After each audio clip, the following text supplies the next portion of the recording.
Hey Chicken members, it's me, Monkey Chicken here, and the topic of today's video is Advanced Warfare, and with that, let's go and begin. So guys, if you don't know, IGN usually has this monthly game that they kind of focus on, and they reveal bits and pieces and do a whole bunch of interviews and releases bits and trailers and all this kind of stuff throughout the month.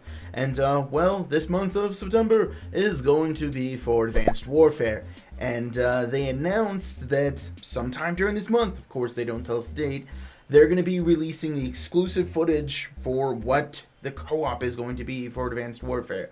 And yeah, that's pretty freaking awesome. I can't wait to see what it is. Me personally, I think it's going to have something to do with death robots. Some people think it's going to do to zombies or something like that. I'm interested in what you guys are thinking. I still think death robots. But anyways, guys, the month of this supposed Advanced Warfare information being dropped is supposed to begin on September the 8th. And yeah, don't expect to see the co-op footage then, because more than likely it'll be like, check out these interviews that we did. It'll probably be either towards the middle or towards the end of the whole September thing. I would doubt majorly that it'd be in the beginning, because that's what everyone's going to be looking for. Where's the co-op? Where's the co-op? Where's the co-op?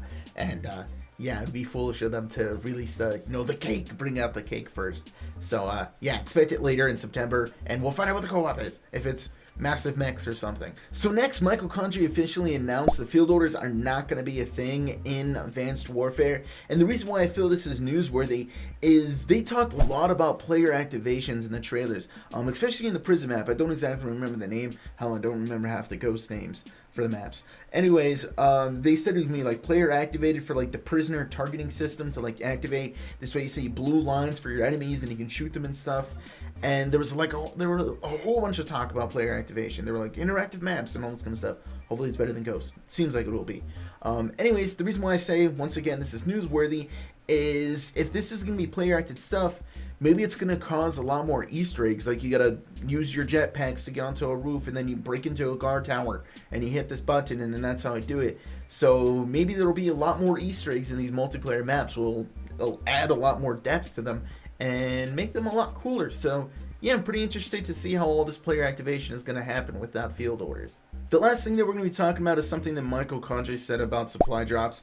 And yeah, if you don't know what supply drops, super fast mode, you get special weapons and camos and stuff for your body and extra customization, things called reinforcement that gives you buff. But anyways, we're not here to talk about supply drops. We're supposed to be talking about the weapons that you get inside the supply drops.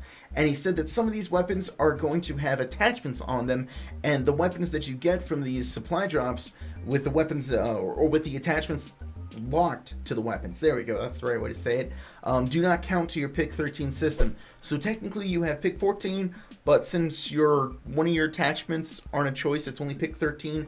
So yeah, it's an interesting thing, and the reason why I want to quickly bring this up is it almost kind of hinders you. Like, let's say like you get an attachment for like less recoil, you're like, oh man, now you have to spend an extra point in order to put like your suppressor red dot sight combo that you want, because that's the combo that I really like. For the reason being that if the one attachment is locked, let's say grip, which I guess isn't too bad in the long run, but anyways, once you get this thing, you'd have to spend 1 point for your wild cards, which would modify it and allow you to like gunslinger or primary gunslinger, I think it's called, and then that lets you do your third attachment. This way you can run your suppressor and red dot. So technically, I guess it gives you a free attachment, but if you don't like that attachment for your weapon setup, then you have to use an extra point in order to get around it. So it's an interesting thing. Hopefully with the attachment, it's a much bigger buff because there is some drawbacks to it. But anyways, guys, I'm interested in hearing your thoughts on two things. One, what do you think about the whole fixed attachment on some of these rare weapons that you get? Do you think it's a benefit or a negative?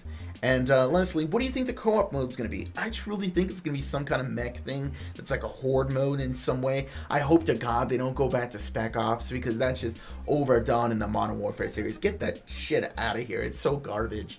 I need my 4-person co-op. It's going to be amazing. But anyways, guys, I'm going to end the video there. Hopefully you guys enjoyed it. And if you liked it, maybe leave a like. If you think your friends would be interested in it, maybe share it with them. And if you're new to my channel and want to see more of my videos, go ahead and click that subscribe button. You'll get notifications in your sub box whenever I post a new video. And just in case the sub boxes are broken, maybe follow me on the Twitters, because that stuff gets tweeted automatically. And Twitter's usually never broken. Usually. And I'm pretty active. I always keep my notifications somewhere on one of my monitors. And yeah, guys, gonna end it there. Monkey Chicken. That's all I really got. Peace.